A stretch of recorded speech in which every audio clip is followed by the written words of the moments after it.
Early in the morning, Jerubbaal, that is, Gideon, and all his men camped at the spring of Harod. The camp of Midian was north of them in the valley near the hill of Moreh. The Lord said to Gideon, "You have too many men. I cannot deliver Midian into their hands, or Israel would boast against me. My own strength has saved me. Now announce to the army, anyone who trembles with fear may turn back and leave Mount Gilead." So 22,000 men left, while 10,000 remained. But the Lord said to Gideon, "There are still too many men. Take them down to the water, and I will sift them for you there. If I say this one shall go with you, he shall go. But if I say this one shall not go with you, he shall not go." So Gideon took the men down to the water. There the Lord told him, "Separate those who lap the water with their tongues like a dog from those who kneel down to drink." 300 of them lapped with their hands to their mouths. All the rest got down on their knees to drink. The Lord said to Gideon, "With the 300 men that lapped, I will save you and give the Midianites into your hands. Let all the others go, each to his own place."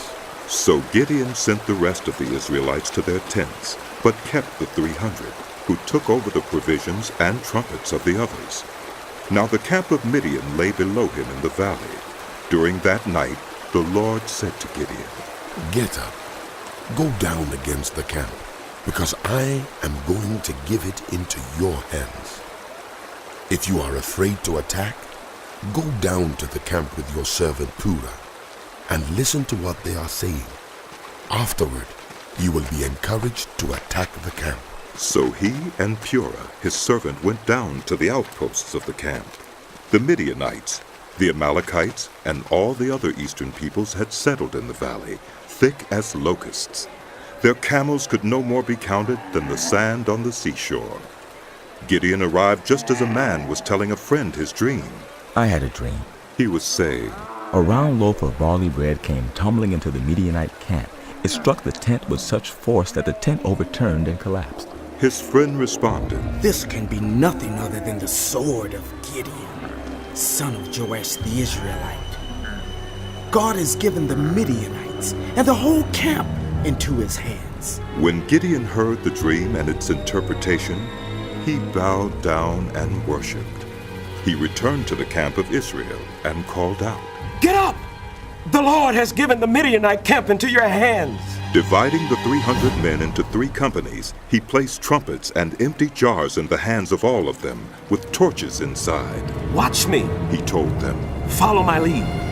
When I get to the edge of the camp, do exactly as I do.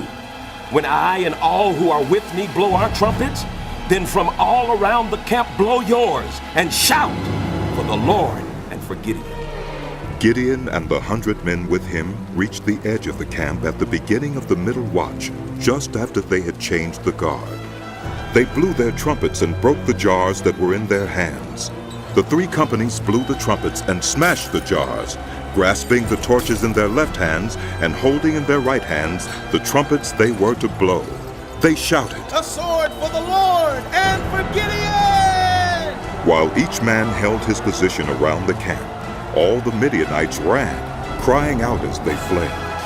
When the 300 trumpets sounded, the Lord caused the men throughout the camp to turn on each other with their swords.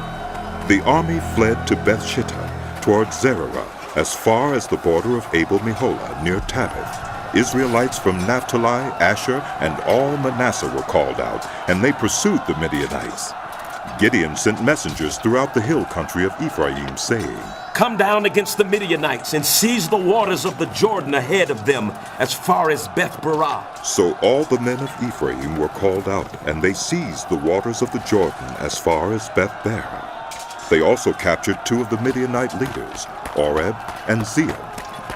They killed Oreb at the rock of Oreb, and Zeeb at the winepress of Zeeb.